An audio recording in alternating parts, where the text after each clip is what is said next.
Good morning student, কেমন আছো সবাই? সবাই ভালো আছে তো? আচ্ছা, বলো তোমাদের কোন শ্রেণী? দশম, তাই তো? তারিখ বলো আজকে তারিখ কত? তাড়াতাড়ি বলো। 16/11/2025। আমি তোমাদের কি বিষয় পড়াবো? গণিত।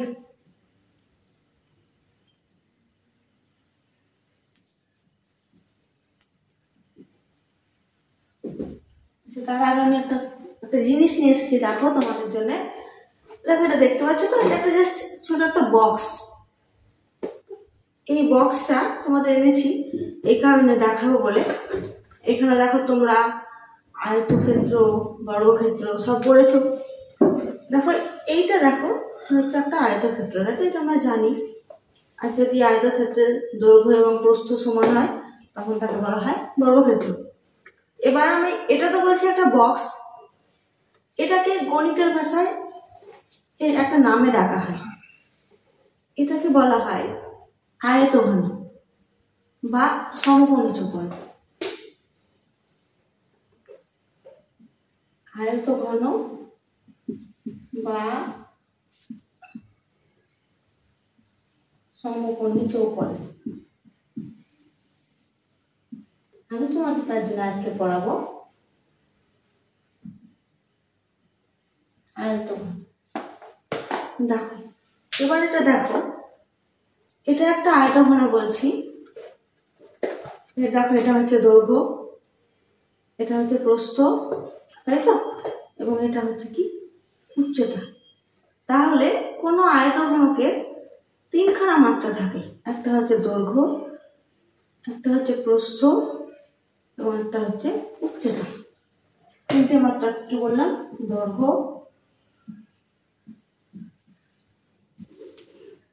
প্রস্থ আর উচ্চতা।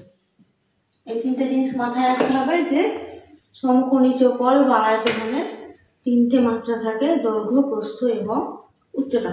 এবার এগুলোর একটা উদাহরণ দিই। এটা একটা বক্স তোমাদের বলছি, যেটা একটা আয়তঘন।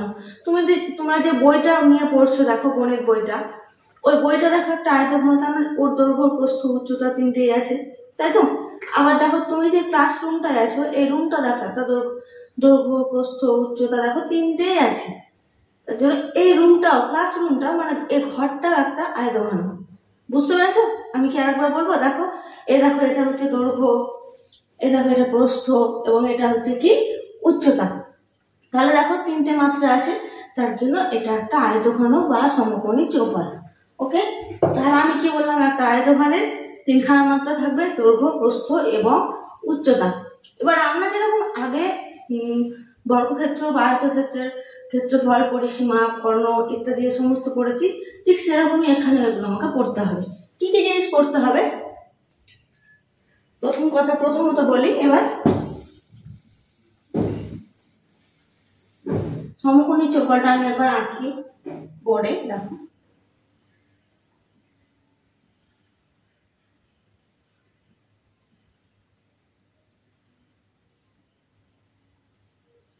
বক্স হয়েছে তো? এটা হচ্ছে একটা সমকোণী চৌকোণ। দেখো, এটা হচ্ছে ওর বেসটা, মানে ভূমি। যেটা আমরা এই ঘরে আছি, এই ঘরের কি, তেমন এটা ধরো একটা ঘর। এটা হচ্ছে দৈর্ঘ্য, তাই তো? আবার এটা হচ্ছে কি প্রস্থ, বুঝতে পারছো? এবং এটা কি উচ্চতা। এবার আমরা যখন ভূমিটা দেখো, এটা একটা দেখো আয়তক্ষেত্র। আয়তক্ষেত্রের ক্ষেত্রফল কি জানি?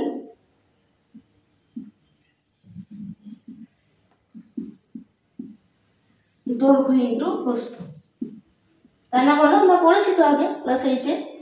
আবার পরিসীমা সমান কি জানি? 2 ইন্টু দৈর্ঘ্য প্লাস প্রস্থ, জানি তো? এবার ঠিক সেরকমই সমকোণী চৌকোণ বা আয়তঘনের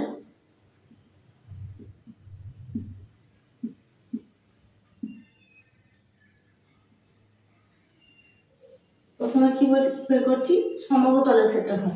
মানে টোটাল ক্ষেত্রফল। আচ্ছা ক্ষেত্রফলটা বলতে কি বোঝায় বলতো, এই চারিপাশে কতটা মানে ভেতরে পোর্শনটা কতটা, মানে এইটা এই এই এই তলটা, এই তলটা, এই তলটা, এই তল, টোটাল দেখো কতগুলো তল আছে দেখো তো। আচ্ছা তোমাকে এটা থেকে বড় আমি এটাতে দেখাই ক্লিয়ার বুঝতে পারবে।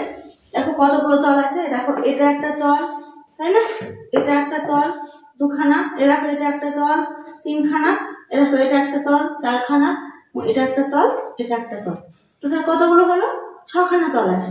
তাহলে টোটাল যখন আমি ক্ষেত্রফল নির্ণয় করব সমগ্র তলে, তাহলে ছখানা তলেরই আমাকে ক্ষেত্রফলটা নির্ণয় করতে হবে, তাই তো।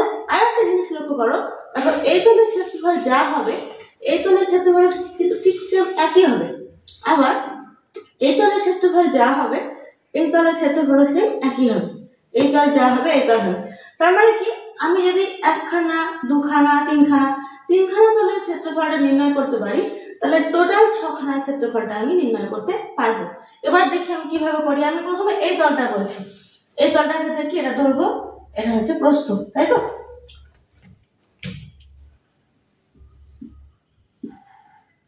সমগ্র তলের ক্ষেত্রফল,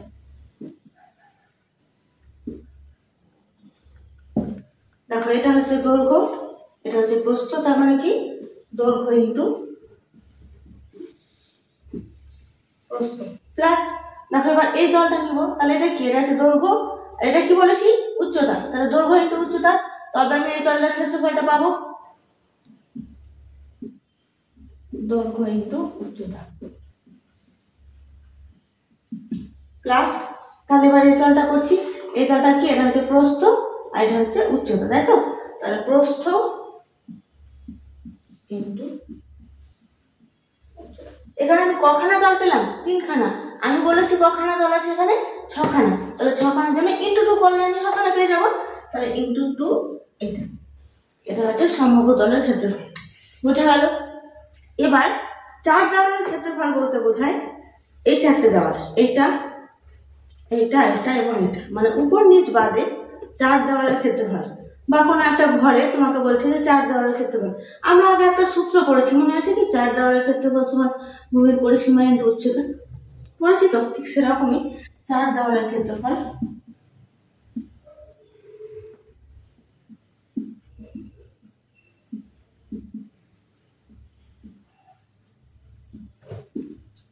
ভূমির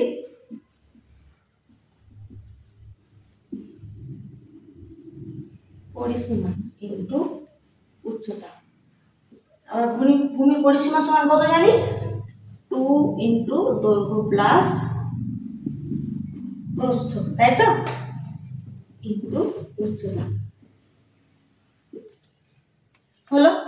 এবার আমি বের করবো কি, আয়তন। আয়তন বলতে বোঝায় মানে এই ঘরের ভেতরে বা এই বক্সের ভেতরে কতগুলো জিনিস বা কতটা পরিমাণ কোয়ান্টিটি ধরবে সেটাকে বলা হয় আয়তন। তাহলে ভেতরের যখন আমি করব ক্ষেত্রফল আয়তঘনকের আয়তন নির্ণয় করবো, তখন তার সূত্র হচ্ছে, মনে রাখবে এটা সবসময়, ভূমির ক্ষেত্রফল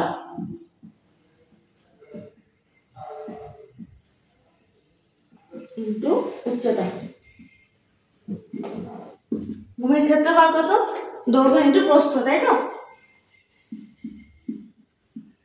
দৈর্ঘ্য ইন্টু প্রস্থ, আর এটা হচ্ছে উচ্চতা। অর্থাৎ আমাকে মনে রাখতে হবে কি, আয়তঘনকের সমগ্র তলের ক্ষেত্রফল সমান হচ্ছে 2 ইন্টু দৈর্ঘ্য প্লাস প্রস্থ প্লাস দৈর্ঘ্য ইন্টু উচ্চতা প্লাস প্রস্থ ইন্টু উচ্চতা। নেক্সট চার দেওয়ালের ক্ষেত্রফল বা পার্শ্বতলের ক্ষেত্রফল সমান 2 ইন্টু দৈর্ঘ্য প্লাস প্রস্থ ইন্টু উচ্চতা। নেক্সট আয়তন সমান হচ্ছে দৈর্ঘ্য ইন্টু প্রস্থ ইন্টু উচ্চতা, মানে তিনখানা মাত্রার গুণফল, ব্যাস। এবার তোমাদের আমি নেক্সট বোঝাবো সমকোণী চক্রের একটা স্পেশাল টাইপ অফ ফর্ম, সেটা হচ্ছে যখন আমি আগে বলেছি আয়তক্ষেত্রের দৈর্ঘ্য এবং প্রস্থ যদি সমান হয়ে যায়, তখন সেক্ষেত্রে যে ফর্মটা তৈরি হয় তাকে বলা হয় বর্গক্ষেত্র, তাই তো। এক্ষেত্রে আরো একটা জিনিস স্পেশাল ফর্ম আছে এর, আয়তঘনকের স্পেশাল ফর্ম হচ্ছে ঘনক। ঘনকটা কি, যখন আয়তঘনকের দৈর্ঘ্য প্রস্থ উচ্চতা তিনখানাই সমান হয়ে যায়, তখন সেই ফর্মকে বলা হয় ঘনক। তাহলে ঘনকের ফর্মটা কিরকম টাইপের হবে,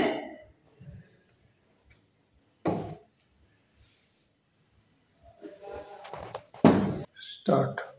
দেখো এবার দেখো আমি তোমাকে বললাম যে যে আয়তঘনকের দৈর্ঘ্য প্রস্থ উচ্চতা তিনখানা মাত্রায় সমান তাকে বলা হয় ঘনক। তার মানে এটা দেখো তো, দেখো দৈর্ঘ্য প্রস্থ এবং উচ্চতা প্রায় কাছাকাছি, মানে প্রায় সমান। অ্যাকচুয়ালি এই ছবিটা হয়তো কাছাকাছি আসছে, সমান হতে হবে, তখন তাকে বলা হয় ঘনক। ঘনকের ছবিটা কিরকম হবে, এরকম।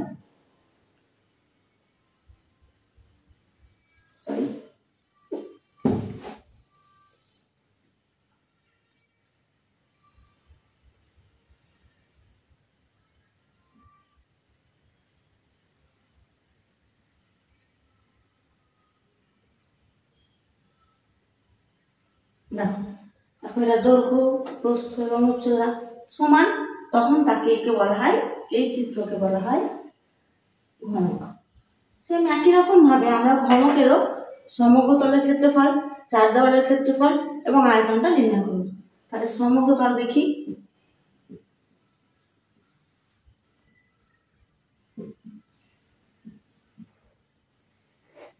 ক্ষেত্রফল আমি এখানে ধরলাম যে প্রত্যেকটা বাহুর দৈর্ঘ্য ঘনকে এ একক।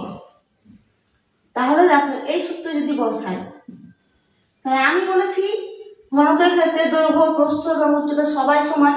তাহলে দেখো 2 দৈর্ঘ্য ইন্টু প্রস্থটা মানে এ ধরেছি, এ ইন্টু এ প্লাস দৈর্ঘ্য মানে হচ্ছে এ, উচ্চতা মানে এ প্লাস প্রস্থ এ আর উচ্চতাও এ, তাই তো? তাহলে 2 ইন্টু এ স্কোয়ার প্লাস এ স্কোয়ার প্লাস এ স্কোয়ার। তাহলে এখানে আছে 2 ইন্টু 3 এ স্কোয়ার সমান 6 এ স্কোয়ার হলো। এবার আয়তন, আয়তন দেখো দৈর্ঘ্য মানে হচ্ছে এ ইন্টু এ ইন্টু এ, তাহলে এ কিউব। বুঝতে পেরেছো? এখানে সাধারণত এই কোশ্চেনের ক্ষেত্রে তোমাদের যখন প্রবলেম করবে, দেখবে যে এটা এই এই এই সূত্র যেটা আছে সেটা আয়ত ঘনকের ক্ষেত্রে লাগে, এটা ঘনকের ক্ষেত্রে খুব কমই লাগে। এটা লাগে না বললেই চলে, এটা ঘনকের ক্ষেত্রে লাগে না। এই দুখানা সূত্র মনে রাখলেই হবে। আর আয়ত ঘনকের ক্ষেত্রে এই তিনখানা সূত্র। আরো একখানা সূত্র আছে, সেটা হচ্ছে কর্ণ, কর্ণের দৈর্ঘ্য। আয়ত ঘনকের ক্ষেত্রে কর্ণের দৈর্ঘ্য হচ্ছে দৈর্ঘ্য স্কোয়ার প্লাস প্রস্থ স্কোয়ার প্লাস উচ্চতা তার স্কোয়ার। একই রকম ভাবে এর যখন বের করছি, আমি এটা মুছলাম, কর্ণ সমান হচ্ছে, এখানে দেখো স্কোয়ার অফ দৈর্ঘ্য মানে হচ্ছে এ, প্রস্থ মানে হচ্ছে এ, উচ্চতা এ, তাহলে root over of 3 A square, তাই তো? এটা হচ্ছে √3 এ। ওকে, বুঝতে পেরেছো? আমি এবার একটা তোমাদের অঙ্ক বলি, তাহলে বুঝতে পারবে। তোমাদের হাতে এরকম একটা অঙ্ক দেওয়া আছে যে আয়তঘনকের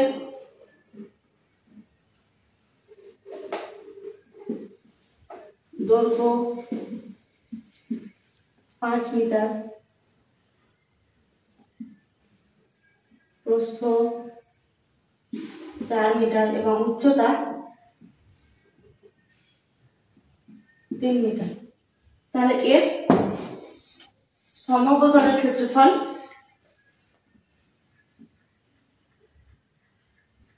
সমগ্র তলের ক্ষেত্রফল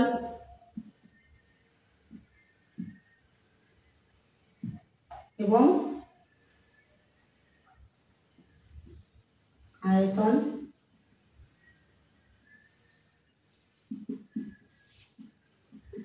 নির্ণয় করে।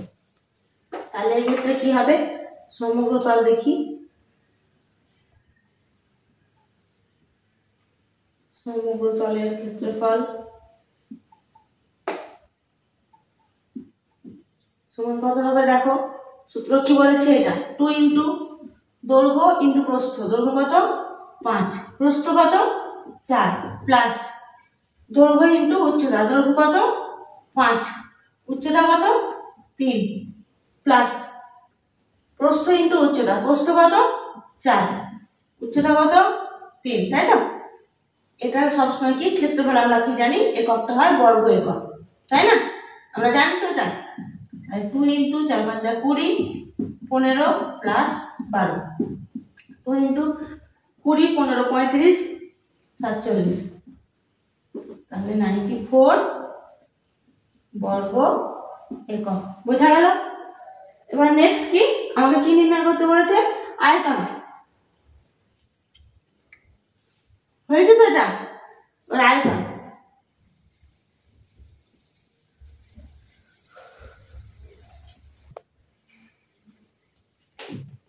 এবার দেখো আয়তন, আয়তনের সূত্র কি? দৈর্ঘ্য ইন্টু প্রস্থ ইন্টু উচ্চতা। দৈর্ঘ্য কত পেয়েছি আমি? এখানে আছে কত 5, তাই তো? প্রস্থ কত 4, উচ্চতা কত 3, তাহলে এটা হচ্ছে ঘন মিটার। তারপর হচ্ছে 20 3 20 60 ঘন মিটার। তোমরা যখন প্রবলেম করবে তখন দেখবে ওখানে যে দৈর্ঘ্য প্রস্থ হয়তো বলে দেবে, উচ্চতা বলবে না। সেক্ষেত্রে হয়তো সমতল বলে দিল, দৈর্ঘ্য প্রস্থ বলে দিল, উচ্চতা বের করতে দিল। বা আয়তন বলে দিল, দৈর্ঘ্য প্রস্থ বলে দিল, উচ্চতা বের করতে দিল। বা দৈর্ঘ্য উচ্চতা বলে দিল, আয়তন প্রস্থ বের করতে দিল। এই টাইপের কিছু কোশ্চেন থাকবে, বা এই টাইপেরই ঘুরিয়ে ফিরিয়ে কোশ্চেনগুলো দেয়। মাথায় রাখবে দৈর্ঘ্য প্রস্থ উচ্চতা ঠিকঠাক ভাবে যাচাই করে নাও, তাহলেই হবে। ব্যাস এইটুকু। Thank you.